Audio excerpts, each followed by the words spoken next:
next we will have Ivy Sophia, is the Executive Director of the Women's Aid Organization in Malaysia.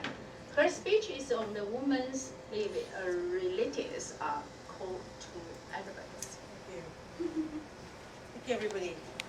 Okay, can we have the lights up a little bit because I think people are all right. We can read, right? Can read, can't read. Yeah. Oh, turn it off. Okay. Turn off the lights, right? Okay.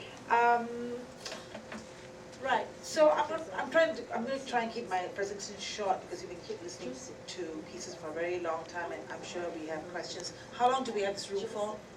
Until 10. Until 10. This gives you about 10 more minutes. Okay. Right.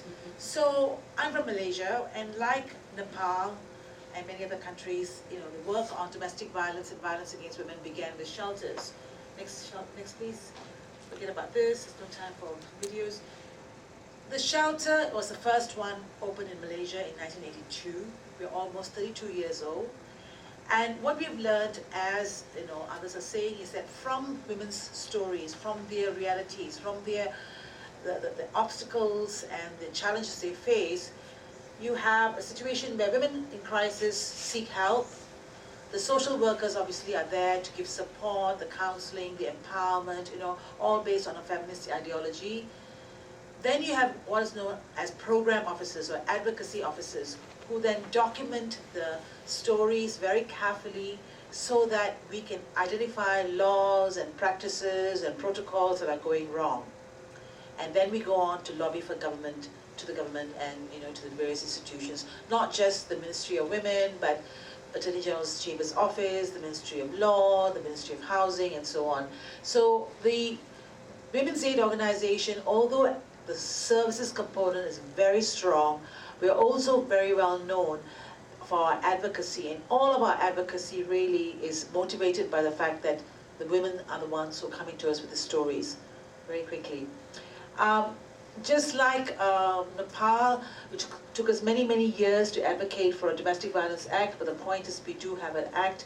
And what is interesting, next slide please, is that you see here a protest that we had to do. We had to actually go on the street, so to speak, to get a Domestic Violence Act, because it took us about 11 years.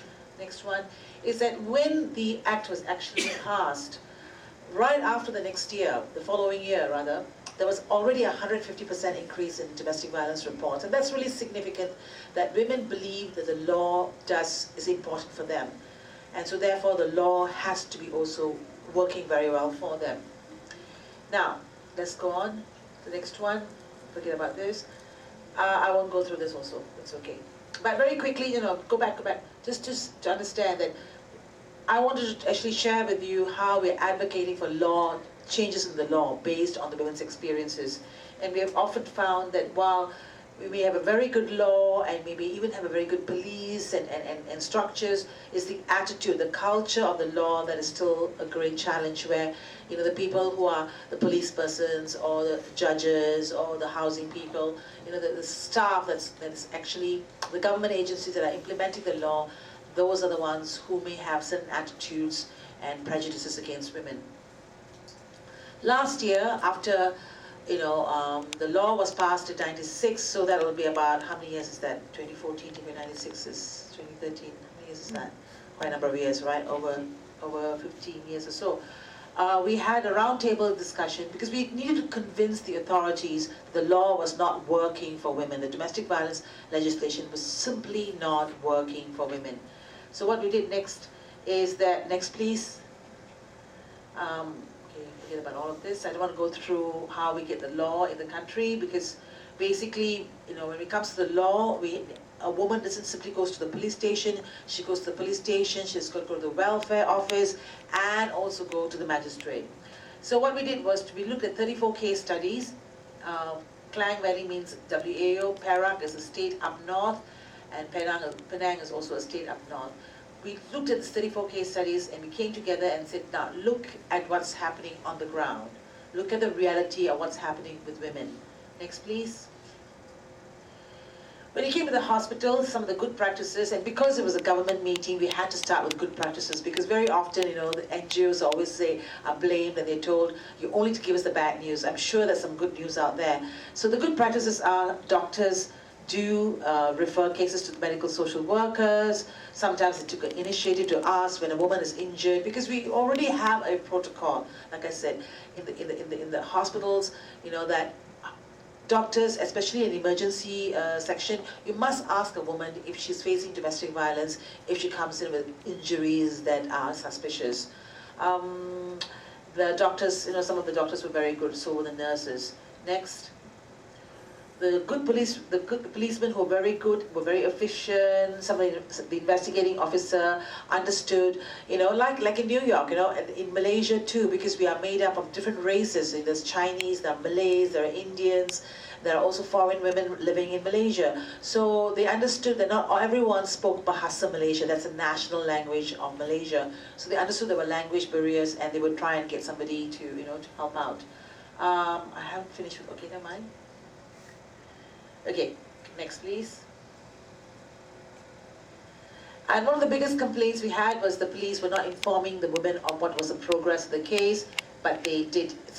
In some cases, they did. See, in Malaysia, we have a strange situation where even though you go and make a police report, like in the States, I know you make a police report and then you can get interim protection order. But in Malaysia, you can only get an interim protection order if you go through, and you have to go through the welfare officer. Because when the law finally came out, remember it took a long time, goes back to culture. The big concern is we're breaking up families. So the policy or the protocol is such that if a woman who is wanting protection and wanting to leave her abusive husband must have a chance to be able to speak to a welfare officer who may be able to give marriage counseling. And this sometimes can be a problem, because sometimes welfare officers kind of force the marriage counseling, and some women have already made up their minds, they know exactly what they want. So there are different stages before you get a protection order. Next please.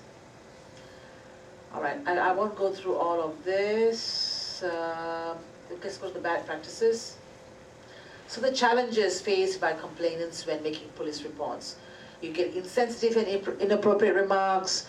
You are asked to go to another police station to make a police report, although it's quite clear wherever you go, because some women run away, and obviously they're not going to go back to the police station near their house, near where they live. They might go to a different state. They intimidate. They threaten the woman to say, "Are you sure you want to make this police report? Because I can arrest your husband, and your husband is going to go to jail." So we had all this and we had to document these stories and to basically show evidence that the women are actually facing these challenges. So as I said, the advocacy part of our work is quite strong, but this is from the stories of the women who willingly gave us these stories, and we did tell them, by documenting these stories and your terrible experiences, you're going to be helping, make sure that the protocols on domestic violence and the efficiency of the police is increased. Next. Sometimes you get an interim protection order, and they don't even know that the interim protection order is served by the husbands are not served the interim protection order. And a lot of information around the interim protection order is still kind of grey. It depends on the police station. Where Klang Valley, in the city, it's a lot better, but when you go to smaller towns, the police may not be aware. So again, the documentation took place, and we had to show proof. Next slide, please.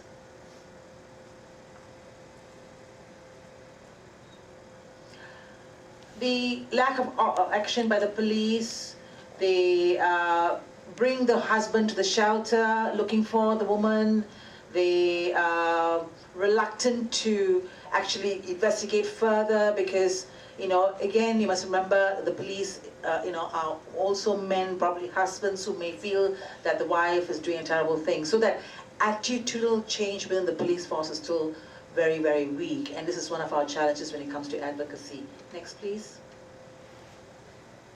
Okay, now, aside from domestic violence, I think what is really interesting for me working on this issue for the past 30 years is this.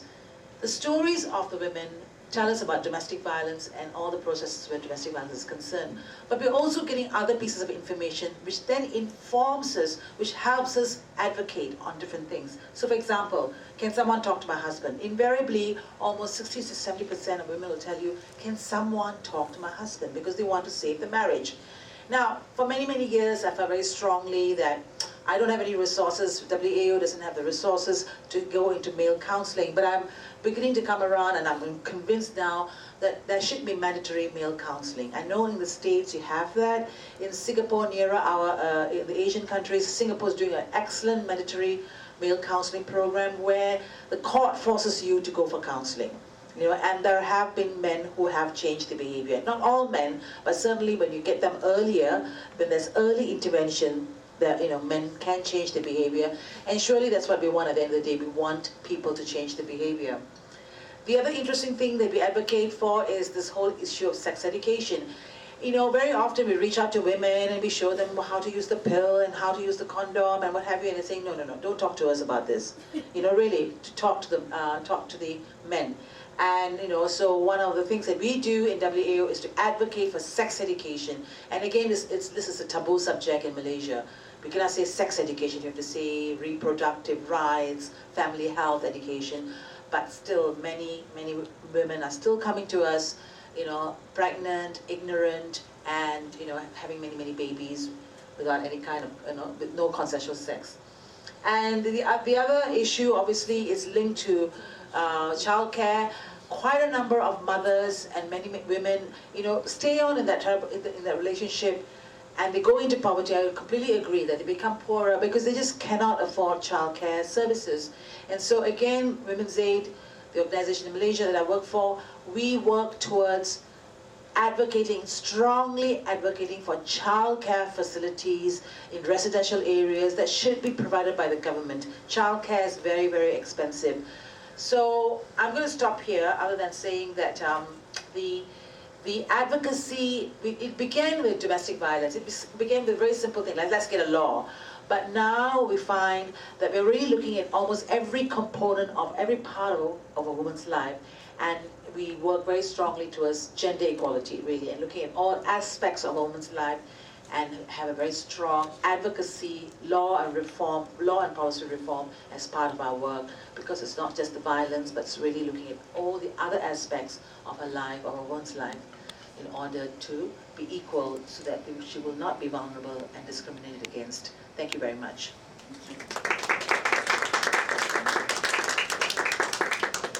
I'm leaving these pamphlets because I am also here under the auspices of a regional organization called Asia Pacific Forum on Women, Law and Development. You'll see the women wearing these scarves. We all belong to this regional organization. There's going to be an Asian Pacific Feminist Forum, so I'm going to leave this over here for you all to collect and to enroll in if you are interested. Thank you. Thank you, Josiah. Josiah. Yeah, I just, okay.